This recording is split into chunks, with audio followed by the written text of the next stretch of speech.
Hi Greedy 3Ders, firstly a big thank you to Alexander from Worcester 3D Printing for pointing me in the right direction for this 3D printer that was in the Black Friday sale. This is the Creality K1 and today I'm going to be talking about it.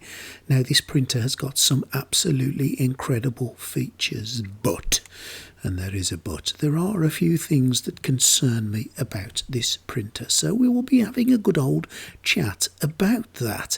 There are lots of positives to this printer and I do love it. I absolutely love the printer and the prints that it throws out are absolutely fantastic. But there are things I don't like and I do have some concerns moving forward, which we will talk about. The longevity of this printer, in my honest opinion, may be a problem, and I will tell you a little bit later on in the video how I've come to that conclusion and some of the things that are worrying me. Now I ordered the printer on the Black Friday sale from Creality and it came within 2 days. The delivery was free and it came absolutely excellently packaged. I didn't get no crate though, it came in a cardboard box, but with all the foam and with all the packaging it arrived absolutely perfectly, and unpacking it was a dream. It was just a case of taking it out of the box, removing some of the packaging, and voila, there we go, the obligatory set of goodies. And we even got some high-speed filament to play with and some glue stick and some lubricant and lots of books and stickers and things. We had loads of things. Absolutely excellent. There was a few things you needed to do. I mean, you can, as a beginner, get this virtually printed out of the box. You have to fit the control panel to it, which is literally a case of connecting a connector and sticking it on, and then pop your printer in the place where you will be using it. Now, this is important because some of the self-tests will determine where it sits, because it works out where it is sitting and it works out all the vibrations and things. Now, why, Creality, please tell me, did you put the filament holder on the back? It is a stupid place to put a filament holder, in my opinion, so I'm going to have to do something about that. I don't know why you did it, but you did do it, and I have got no clue, but I don't like it, and I know lots of other people don't like it either, but we will talk about that later. Now, before you get this thing a-going, there are 3 screws strategically placed within the build plate that you must remove. If you do not move them, it will not work at all. So there's not too much to do when you set it up, but make sure you take them screws out and turn on the screen and follow the instructions. It will talk you through absolutely everything from setting up your network. It will upgrade itself. It will do some self-tests and some input shaping. Now, what that basically means is it will shake itself to almost death, and that is why I said you need to put it where you're going to be using it, because it works out all sorts of variables and you need it where it is going to live so it can work that out. Now, you may, if you look at my printer, see that the build plate is a bit squiff. It's off at an angle. How on earth did this get through quality control? And what concerns me, one of the first things that concerns me, is if something as simple as this got through quality control Creality, what got through that you didn't see, that wasn't blatantly obvious? Again, a little bit of a worry for me. But the thing self-leveled and it worked self-leveling perfectly. Now this thing heats up absolutely incredibly fast. It is super fast, and we went from 0 up to 240 degrees centigrade in virtually no time at all, and it is starting to spit out filament when I tell it to. All good so far. It has put together, it has levelled, it has done its bits and bobs. So let's print the obligatory benchy, and the benchy began printing. Now, I've got to be honest, the quality that this thing has been throwing out is incredible. I'm a little concerned with the longevity of it. Worries me that the build plate arrived on the squiff, and that is an obvious thing to see, but the thing that worries me is this. Look at everything around the thing. It shakes like mad. If you're going to pop this anywhere, pop it on a stable surface. If you put this on somewhere like I have, which is just on a kitchen unit, that's what's going to happen. It is wrecking the joint. It is shaking things apart. And what worries me is it going to shake itself apart? Now, I'm going to do something about the vibrations, or at least I'm going to try a little bit later. But just under 17 minutes later, and we have our benchy. And I'm going to have a look at the benchy in detail. And I've got to be honest, It is probably the best benchy that I have ever seen.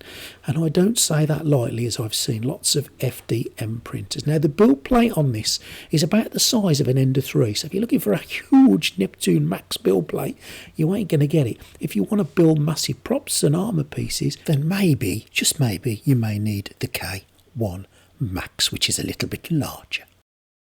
Now, bundled with the software is the Creality slicer, and it's a bit of a Cura slicer. It's very, very similar to Cura, and I've got to be honest, I like it. I don't dislike it. It works well. There's a few things that are hidden that you've got to dig out, but a little bit of playing with it and you're going to get it to work. And if you've used a slicer before, this one isn't going to throw any spanners at you. And the good thing with this is you can send remotely to your printer, which is awesome. Now, I've got the camera connected to this, and the camera is only a cheap camera. It cost about 30 quid, but my God, it is fantastic. Not only does it take some great videos, does it allow you to watch it remotely, but it does some time lapse as well, so that's even better. And I'll show you a few of the time lapses here that it's taken. The addition of a camera is definitely the right answer with FDM printers, and the fact that you can access this from the app on your phone, and we'll talk a little bit more about the app a little bit later on, is really, really impressive. And I just love the fact that you can add time lapses to your videos, that it gives you the option of even taking a time lapse. But the important thing for me is being able to sit in the comfort of my living room and watch my printing and make sure I can check it without having to run backwards and forwards to the printer office. It's a great addition. So once I'd printed the benchy, I wanted to do a little bit of a print in place, wobbly, mobile Tyrannosaurus rexy thing, and that again printed beautifully. And don't forget, this thing uses Clipper, so you can access it from the IP address from your computer or from the app really easily. So what I don't get with the K1 is when it arrived with me, the first thing I saw as I unpacked it was the squiffness of the build plate. It was sitting at an angle. Now, if I can see that straight away, surely whoever has packed this in the factory can see that. So my question to Creality is, how on earth has that got past quality control?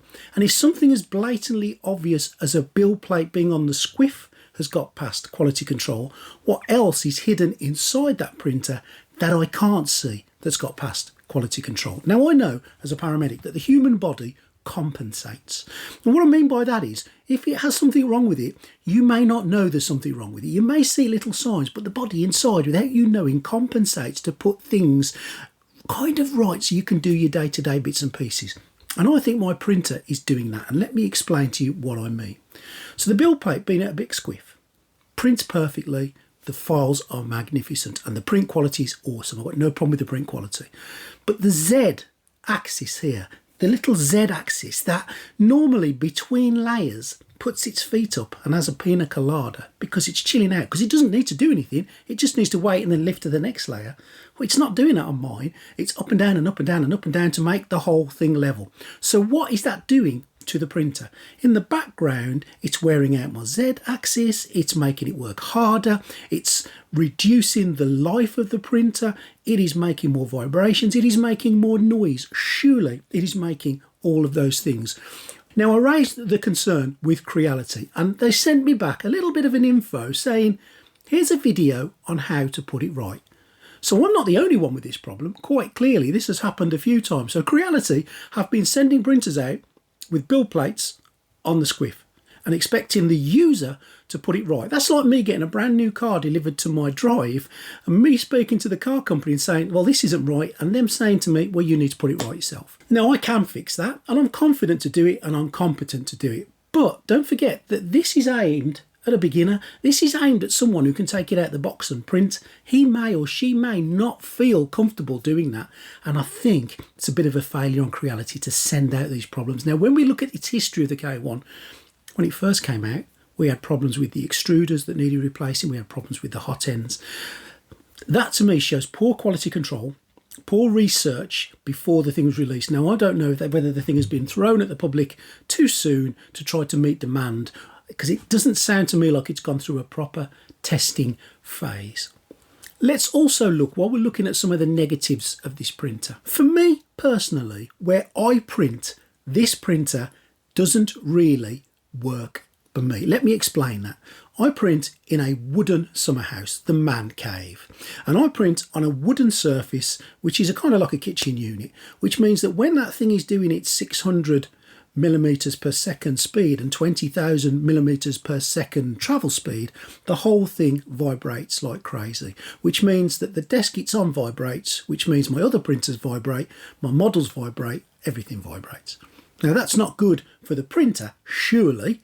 Shaking it over a long period of time could cause problems, and I do wonder what sort of long-term effects it will have and what testing Creality have done for those long-term vibration effects. But it also means, more importantly to me, that when that's printing at its speeds that it can do, I can't put anything in my resin printers because I can't afford for them to be vibrating all over the place when they're trying to print something really pretty, really accurate. So I can't really use that when I'm using my resin printers. Now, if you put this on a concrete floor, if you're lucky enough to have the ability to do that, then it's not really a problem to the environment. It may still be a problem to the printer, but it won't be a problem to the environment. So I've tried a couple of things to put right the vibration. The first thing I've done, which you can see me doing here, is putting a concrete slab underneath the printer. A nice heavy slab made of concrete, put the printer on it, ran a few prints, it made absolutely zero difference. So then I put a piece of packing material underneath the concrete, thinking that would sponge it a little bit and that would stop it.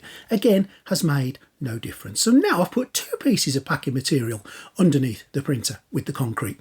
And that's made a very slight difference, but certainly nothing to mean that I can still print now at 600 millimeters per second at those speeds without vibrating the whole place. And I can't put it anywhere else. I don't have the luxury of putting it anywhere else. So I can compensate from this. I'm going to reduce the speed of it. And that will work, of course, but now it means I've got a printer that's capable of 600 millimeters per second, printing at probably half of that. Just because when I get it to print at those speeds, it vibrates like mad. And that's not right, really, is it?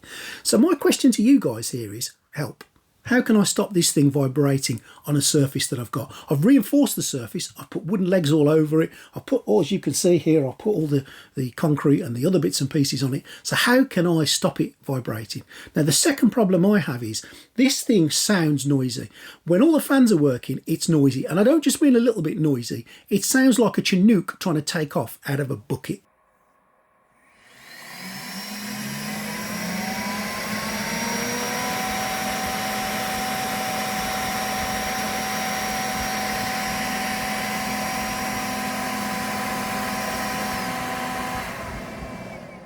It is so darn loud. So if you want to buy this printer to stick it in your bedroom while you're trying to sleep, or you want to put it in your spare room while you're trying to sleep, good luck, because I think your partner might have something to say about that. Unless you've got a really, really understanding partner or a bottle of chloroform. I think you're going to have problems because you're not going to sleep with that thing going at its craziest. Now, that doesn't affect me because out here in the man cave, I don't have to listen to it and nobody else does. So it's not a problem for me, but it might be a problem for you. And while we're talking about problems, Creality, which one of you guys in your research departments chose to put the PLA at the back? How does that work?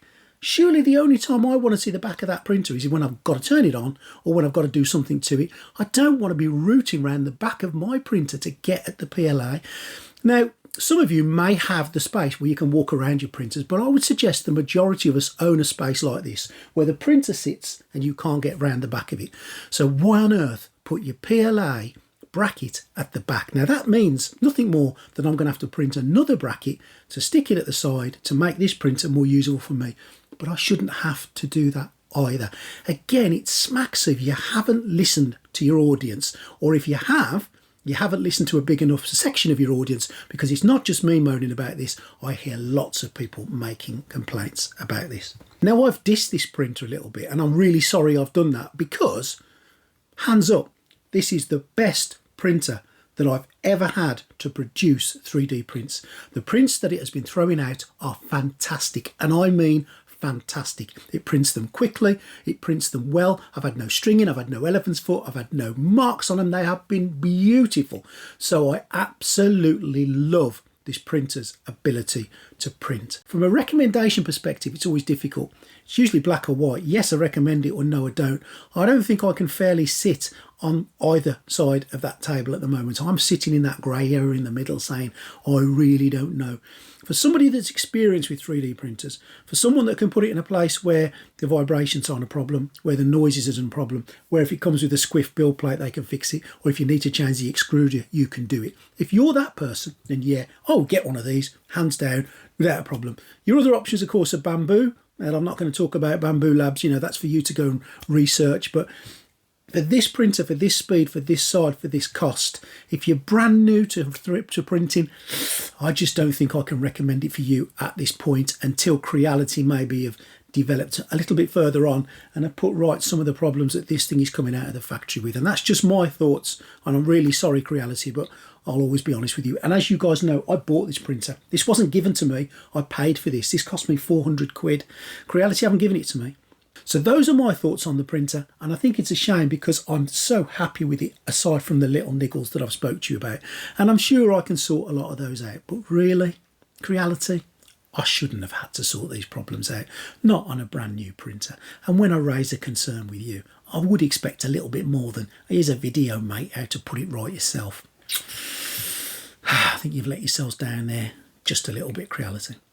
So if you want to support the channel, if you've liked what you've seen today, go along and support, press that support button. That's really important to me. If you want to join the Patreon, there are lots of things you can do. Just go down in the description down below and join the Patreon and join the 3D gang at Greedy 3D. If you want to buy something from the item description, a little bit will kick back to the channel, and that will also support me and allow me to carry on doing things like this for you and doing reviews for you so that you've got some insight of what you're going to be buying when you buy it. So I hope you've enjoyed today.